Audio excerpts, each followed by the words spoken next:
Всем привет! Сегодня мы с вами приготовим маску, которая ускорит рост волос в несколько раз. Маска будет на основе бесцветной хны. Бесцветная хна сама по себе очень хорошо укрепляет корни волос, препятствует выпадению и ускоряет рост. Но все же я обогащаю ее другими полезными веществами. В чистом виде бесцветную хну, как правило, как маску я не использую. В этот раз я возьму 3 столовых ложки бесцветной хны и добавлю в нее, как вы думаете, какой ингредиент? Добавлю в нее натуральный кофе. Кто-то использовал кофе для волос? Поделитесь, пожалуйста, какой результат получали. Я добавлю натуральный кофе в равных пропорциях вместе с бесцветной хной, то есть 3 столовых ложки. Кофеин очень хорошо стимулирует рост волос. Согласно исследованию, которое опубликовано в интернациональном журнале дерматологии, кофеин стимулирует рост волосяных фолликул и продлевает жизненный цикл каждого волоса. Кофе предотвращает выпадение волос и, естественно, стимулирует их рост. Я очень люблю делать маски с кофе. Раньше, когда я красилась натуральной иранской хной, то я добавляла всегда кофе для того, чтобы почувствовать приятный аромат на волосах, который остается после использования его. То есть, добавляя в нашу маску кофе, потом вы можете наслаждаться ароматом натурального кофе от волос. Мне очень нравится этот аромат. Так интересно, что при смешивании с бесцветной хной частички натурального кофе практически незаметны. Хна как бы их поглощает.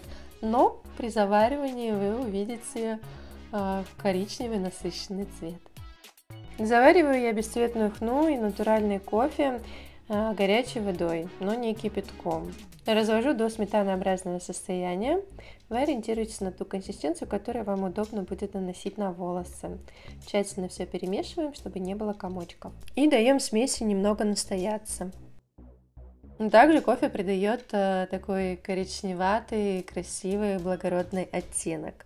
Конечно, он не ярко выраженный, но все же заметный. И блондинкам такая маска, соответственно, не подойдет. Имейте это в виду при использовании. Очень часто девочки мне пишут, что при использовании бесцветной хны они сталкиваются с сухостью волос. Так вот, чтобы такого эффекта не было, рекомендую добавлять натуральные масла в маски с бесцветной хной. А в этот раз я буду использовать кунжутное масло, которое само по себе является очень полезным и питательным для корней волос. Оно также стимулирует их рост, препятствует выпадению и питает корни волос множеством полезных веществ. Добавляем 1 столовую ложку на данные пропорции. Такую маску можно наносить не только на корни, но и на длину, не переживая о том, что вы столкнетесь после использования с сухостью волос. Маску держим на волосах 1 час-2 часа. Это минимум. В идеале можно и подольше подержать. Если первый раз используете, начните с 30-40 минут и далее увеличивайте время воздействия, ориентируясь на собственные ощущения. Далее смываем теплой водой и шампунем. Маску рекомендую в идеале делать 2 раза в неделю на протяжении 2 месяцев, для того, чтобы ощутить результат. Делитесь в комментариях, кто пробовал использовать данную маску или данные компоненты маски, кофе для волос, бесцветную хну, как часто применяете для корней, сушит ли она вам волосы, с чем ее сочетаете, какие-то масла добавляете. Буду рада узнать ваши рецепты.